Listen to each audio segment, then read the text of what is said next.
The village of Nimu was a place of whispered legends, where the elders told stories that sent shivers through the spines of restless children. But none was as feared as the tale of the talking drum, a relic of power hidden deep in the Oroko forest. It was said that those who found it could summon great fortune, but the price was never spoken of aloud.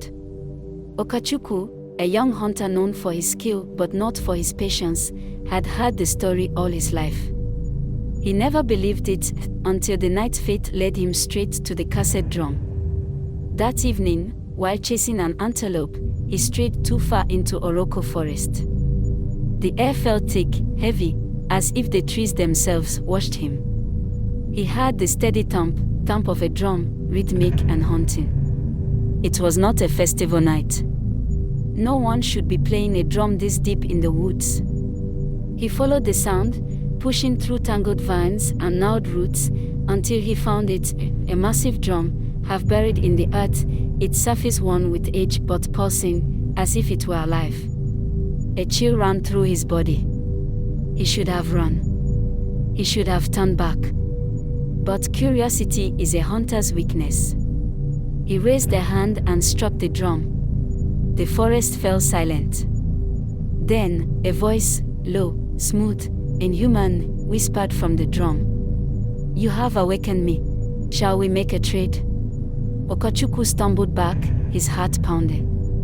The drum was talking. He knew this was the moment to flee, but the voice was tempting, laced with something powerful. What trade?" he asked, his voice barely a whisper. "Play my rhythm. Once every 7 nights. And in return, your hands will never be empty. Your hunts will never fail. Your name will echo through the land as a man of great fortune." Okechukwu's breath caught. Wealth. Power. It was madness to listen, but the hunter in him craved more than just survival. Slowly, he nodded. Then, let the music begin. The drum vibrated beneath his fingertips as he played. A strange, hypnotic rhythm. The moment he finished, the forest shifted, the trees seemed taller, the night air richer. When he returned to the village, he found his hunting traps overflowing. By morning, strangers arrived at his hut, offering gold and fine clothes in exchange for his meat. Everything he touched turned to fortune. But deep in the forest, the drum waited. 7 nights later, he returned. He played the drum, feeling its pulse, the way it seemed to breathe beneath his hands. But this time, as the rhythm faded, he heard something new, a distant, ragged breath, as if something inside the drum was waking up. He told himself it was nothing. Weeks passed, and his fame spread. People called him Okechukwu the Blessed. Women sought his hand, warriors envied his strength. He forgot the drum's warning. On the 7th night, he did not return. And that was when everything began to rot. His riches turned to dust. His game, once plentiful, spoiled overnight. When he touched his bow, the string snapped. His hands, once steady, trembled like those of an old man. Then, he heard it. "Okechukwu, you did not play." The voice crawled through the walls of his hut, through his skull, through his very bones. "You will make this right, or I shall take what is mine." Fear gripped him. He ran back to the forest, the trees now twisted and wrung, as if they had moved while no one was looking. The drum sat where he had left it. But now, its surface bulged, as if something inside was pressing to get out.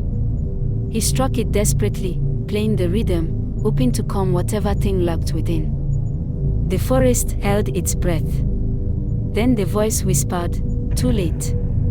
That night, screams tore through the village. Okechukwu awoke to find his closest friend missing. His neighbor's house stood empty, the fire still smoldering, the family inside gone, vanished without a trace. Only he knew the truth. The drum was taken. He ran to the elders, confessing everything, but they only shook their heads in horror. "You have fed the drum, Okechukwu. And now, it is hungry. The village decided to act. A priestess, Mama Ogodi, led a group of warriors into the forest. They would destroy the drum. Okechukwu went with them. But the forest had changed. It was darker. The trees leaned inward as if whispering to each other. The ground was damp, not with water, but something thicker. The drum was waiting. When Mama Ogodi raised her staff to destroy it, the voice laughed. The drum burst open. From its hollow center, I stared back, countless, hungry eyes. The souls of those it had taken. And then, the drum spoke one final time. Okechukwu, I have a new offer. The warriors fled. But Okechukwu stood frozen as the voice whispered in his mind. Bring me more. Bring me others, and I shall return what I have taken. His friend. His neighbors. They were inside the drum, trapped. Could he do it? Could he sacrifice another to save them? His hands trembled over the drum. And then, he made his choice. Okechukwu struck the drum, but not the rhythm it desired. Instead, he smashed it apart with all his strength. The sound echoed like a dying scream. A force ripped through the forest, and the spirits howled as they were freed. The curse was broken. The missing villagers returned, appearing in the village square, confused but alive. The forest returned to normal. The drum was gone. But as Okechukwu turned to leave, he heard it. A faint, distant thump, thump. A warning. Because curses never die. They only wait.